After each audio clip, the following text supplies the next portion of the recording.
Hello everyone, आज है 6 मई और आज इस वीडियो में हम बात करने जा रहे हैं कंस्ट्रक्शन सेक्टर से जुड़े हुए दो शेयर्स के बारे में। पहला है सरकारी शेयर एनबीसीसी और दूसरा है private company NCC. NBCC 44 rupees का शेयर है और एनसीसी 74 रुपीज का शेयर है। वीडियो में हम बातचीत करेंगे कि दोनों शेयर्स में खरीदने का यहाँ पर मौका है कि नहीं, या फिर यहाँ पर और थोड़ी बहुत गिरावट देखने को मिल सकती है।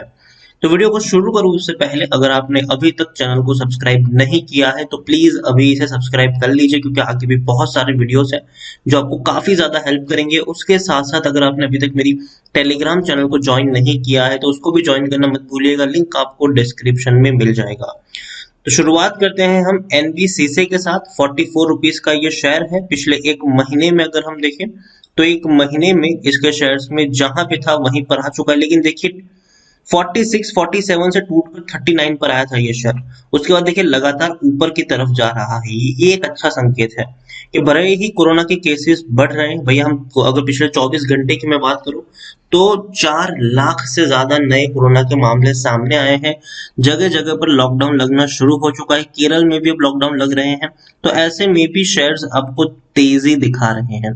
एक साल की अगर हम बात करें तो पिछले एक साल में एनबीसीसी इंडिया के शेयर्स में 140% का ग्रोथ है।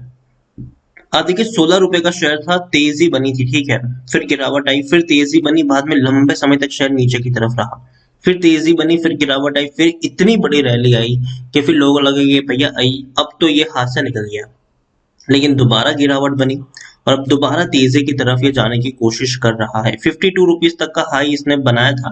यहाँ पर हम देखें तो मिड कैप शेयर है, ये 8,000 करोड़ के आसपास का इसका मार्केट कैप है। एनएसई में देखें तो 51 लाख के अराउंड का इसका वॉल्यूम ट्रेड हमें देखने को मिल रहा है। शेयर होल्डिंग की मैं बात अगर करूँ तो प्रमोटर के पास 61.75% की होल्डिंग है। एफआईएल्स ने खरीदारी करी है, देखिए 2.04% की जो एफआईएल्स की होल्डिंग थी अब वो 2.97% है। म्यूचुअल फंड ने बिकवाली करी है, 4.03% की होल्डिंग 3.45% है। इंश्योरेंस कंपनी के पास ज्यादा कुछ नहीं है। यहाँ पर सरकारी कंपनी है तो प्रेसिडेंट ऑफ इंडिया सबसे बड़े प्रमोटर है 61.75% की होल्डिंग के साथ, और एक भी शेयर इनका गिरवी नहीं है। 9 म्यूचुअल फंड स्कीम्स और 78 एफआईएल्स का पैसा लगा है। हाईएस्ट पब्लिक शेयर होल्डर में एलआईसी देखने को मिल रहा है 6.55% की होल्डिंग के साथ। इंडिविजुअल इन्वेस्टर होल्डिंग 20.99% के आसपास देखने को मिली है। 13% का डिविडेंड भी ये शेयर पे कर रहा है। पिछले साल नवंबर महीने में इन्होंने ये डिविडेंड पे किया था। पर शेयर ऑलमोस्ट 13 पैसे का डिविडेंड इस छोटी सी कंपनी ने पे जरूर किया था। टेक्निकल रेटिंग अभी भी अच्छी है, तेजी के संकेत है, यहाँ से और ऊपर तक जा सकता है शेयर, ऐसा मानना है। इतना ही नहीं, एनबीसीसी की अगर बारे में देखें तो भैया कई बड़े प्रोजेक्ट्स इनको मिल रहे हैं हाल फिलहाल में। अनडाउटेडली हम मानते हैं कि रिस्ट्रिक्शन है, लॉकडाउन लगे हैं, जो लेबर वर्कफोर्स है वो कहीं ना कहीं माइग्रेट कर रही है, तो ये इनके लिए दिक्कत बनी हुई है। लेकिन जो ट्रेंड है वो डेफिनेटली इंफ्रास्ट्रक्चर का, कंस्ट्रक्शन कंपनियों का पॉजिटिव रहने वाला है। क्योंकि देखिए पिछली बार की गिरावट हम सबको पता है कि किस तरीके से टूटा था और बाद में किस तरीके की तेजी भी यहाँ पर बनी हुई थी। और अभी भी अगर हम देखें तो कुछ कंस्ट्रक्शन का जो काम है वो अभी भी चल रहा है। भले ही लॉकडाउन है लेकिन फिर भी कंस्ट्रक्शन के कुछ जगहों पे जो काम होते हैं वो चलते हुए नजर आ रहे हैं। चाहे वो हम रोड कंस्ट्रक्शन की बात करें, हाईवे की अगर हम बात करें तो वो काम काज जो है वो अभी भी चल रहे हैं। यहाँ पर हम एक और चीज देखें तो according to Moneycontrol user 100% लोग खरीदने की सलाह दे रहे हैं और मैं अग्री करता हूं इनसे। लेकिन हाँ, ये भी मैं साथ में डिस्क्लेमर जोड़ना चाहूंगा कि खरीदारी भी आपको किस तरीके से करनी है वो भी आपको समझना चाहिए। उसके बारे में बात करूं उससे पहले अगर हम देखने की कोशिश करेंगे तो इनके अभी तक नतीजे नहीं आए हैं मार्च क्वार्टर के। हालांकि कब आएंगे इसके बारे में कोई बड़ी अपडेट सामने नहीं आई है, लेकिन उम्मीद करते हैं कि जल्दी आ जाए। लेकिन आप खुद देखिए रेवेन्यू कोरोना के बाद तेजी जरूर है रेवेन्यू में। जब लॉकडाउन था तब 685 करोड़ के आसपास का रेवेन्यू था, बाद में सितंबर में बढ़कर 1375 करोड़ के आसपास रहा और बाद में 2100 करोड़ के आसपास का रेवेन्यू रहा।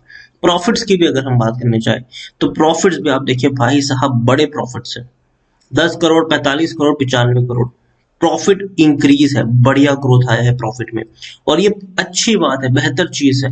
प्रमोटर ने अपनी हिस्सेदारी को बेचा नहीं है पिछले 5 क्वार्टर से और बेचने में इंटरेस्टेड भी नहीं, सरकारी कंपनी है ये।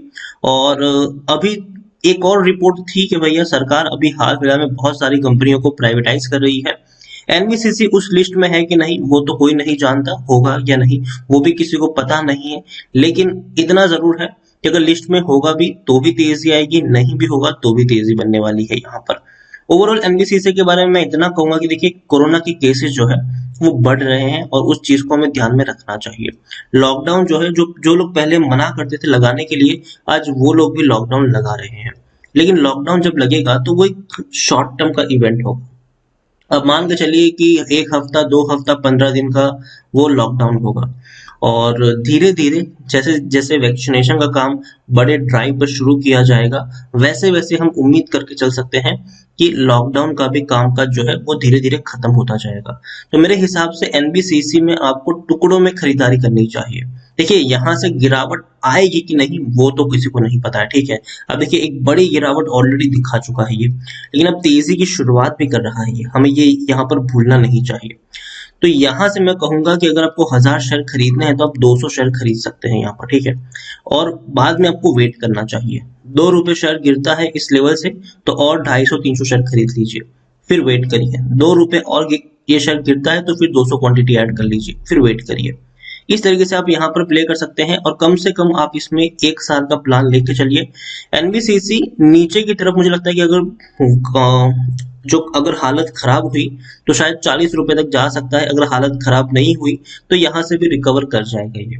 लेकिन एक चीज है कि नीचे जाने के बाद भी ये आपको तेजी दिखा सकता है, और एटलीस्ट मुझे लगता है कि ₹75 का टारगेट मुझे दिवाली तक यहाँ पर नजर आता है, उसके आसपास ये शेयर ट्रेड करता हुआ नजर आ सकता है दिवाली तक। तो एनबीसीसी टुकड़ों में खरीदारी की शुरुआत कर सकते हैं, नीचे जाए तो थोड़ी और क्वांटिटी ऐड कर सकते हैं।